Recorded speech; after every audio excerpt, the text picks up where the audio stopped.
Welcome back. A chilling discovery last week Friday in Midrand, where police uncovered an alleged digital library of child pornography containing an estimated 10 million images and videos. This horrifying case raises serious questions about the scale of this heinous crime in South Africa.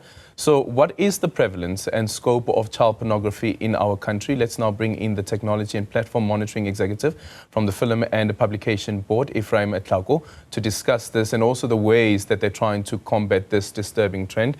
Ephraim, a very good morning to you. Thank you so much for making time for us. It is a difficult story, also considering that here we're speaking about children and their vulnerability being manipulated. Yeah. Speak to us about some of the cases that you have been dealing with in relation to child pornography. Thanks, Aldrin, for having us. So, since the Amendment Act of the new Film and Publications Act, which came into effect in April 2022, there's been a number of cases that are being referred to us by the police.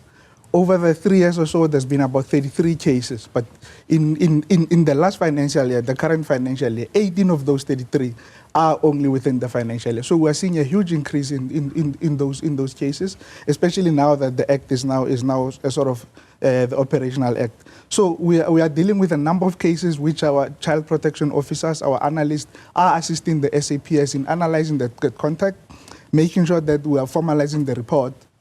And that report then works as a sort of formal evidence within our courts, where then we have led to a number of successful prosecutions.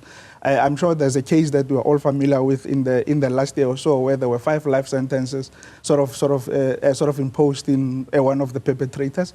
We've seen cases where 10 years or 15 years have also been imposed for perpetrators of such cases. So we're definitely seeing a prevalence within the last few years or so.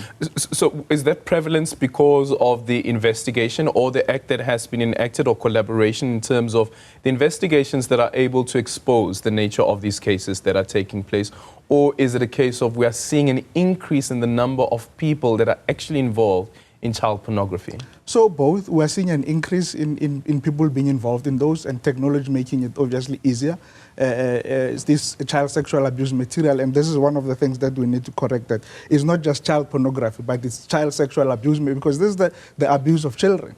So we are seeing that where people are now, with the use of technology, it's much more easier for them to create such material, but also because of the collaboration work we are working on. Different stakeholders, the police, working with schools, working with teachers, working with parents, educating them on how to protect children online, and children themselves on how then to be responsible when they're using technology. So for me, it's a combination of both technology enabling the environment and also collaboration work that we are working on. Yeah, and with this particular case, the one from Midrand with the 35-year-old who's been arrested, and 10 million images as well as videos of child pornography being found on his digital library.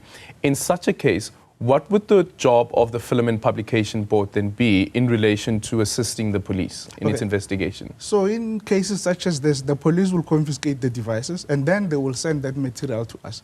And then our content analysts, our child protection officers will then sift through that material, confirm that indeed these are cases of child sexual abuse material in contravention with the Section 18G of the Film and Publications Act. And then craft a report, a detailed report of all the incidences, all the 10 million images, because each and every case needs to be analyzed. Compile a report. That report then gets used as an expert evidence, where our analysts, our child protection officers, present that and assist the prosecution officers, the prosecution of those cases. So our job really is to support the SAPS in confirming indeed that this is contravention, and this material consists of child sexual abuse material. Yeah, and are you able to ascertain whether the child pornography or child sexual abuse actually took place in South Africa, actually took place out of the country? How are you able to ascertain that? Yeah, so we work very closely with our partners internationally as well. We are part of the network called the In Hope, which is a network of all hotlines around the world. 55 countries are members of that, where if there are cases, for example, child sexual abuse or child porn material is created within our borders, but you find that that material has found its way outside of the borders, then it gets flagged by our partners internationally. So, vice versa as well. If there are cases that sort of involving South African children or foreign kids, but those cases are finding themselves, that material finds itself within our borders. We're then working together in terms of cross border and making sure that we can then share that. But we can definitely ascertain that this is part of the evidence that needs to be presented within the court, that indeed these are cases within our South African borders, and this is where the cases happen.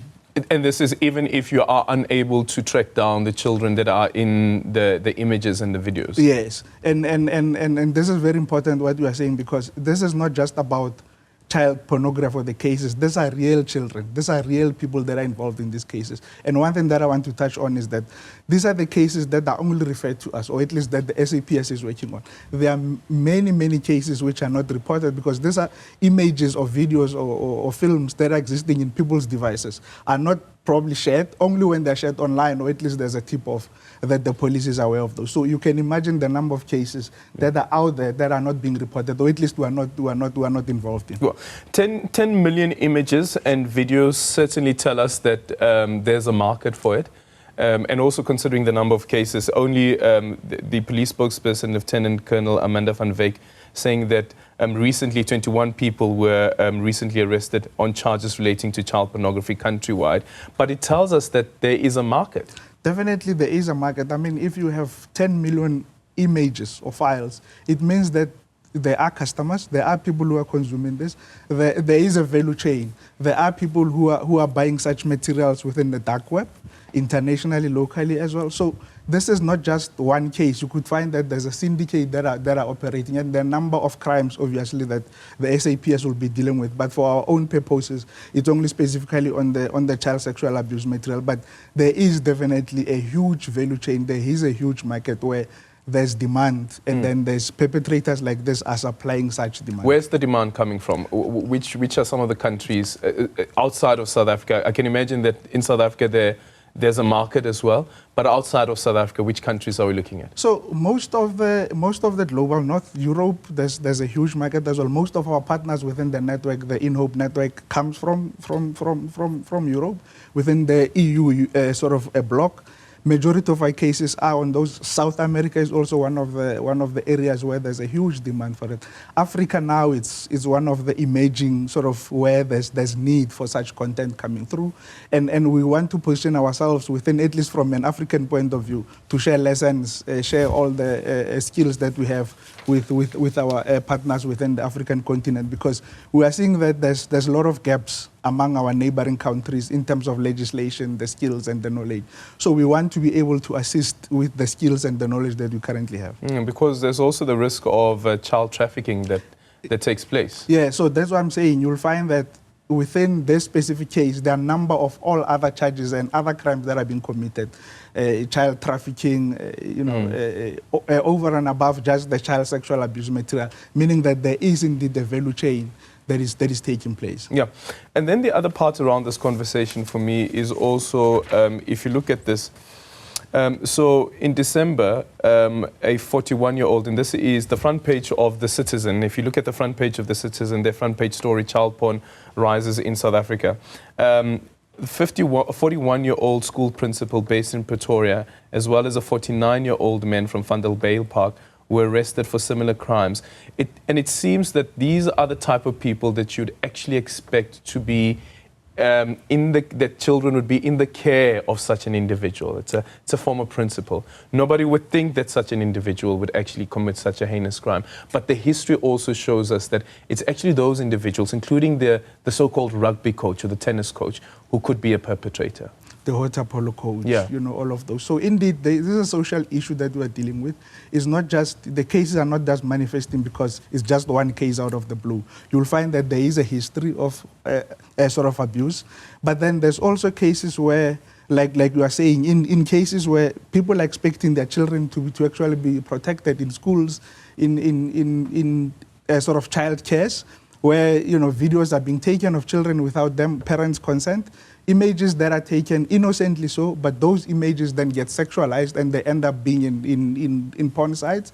So we like to caution parents and the public that please when children are being photographed or images of them taken, videos of them being taken, we need to be conscious of that. It could be just an innocent picture being taken of a child being naked, but it could be sexualized and end up in whatever, sort of porn platforms. And currently for South Africa, do you think that there are any limitations in terms of legislation or even resources to support with such investigations, or even as a preventative measure?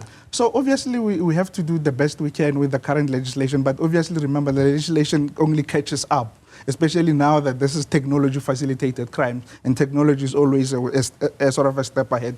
The Film and Publications Act it's recently amended. It came into effect, like I said, in 2022. There's a latest legislation which came in 2020, the Cyber Crimes Act, which also then tries to deal with technology facilitated crimes.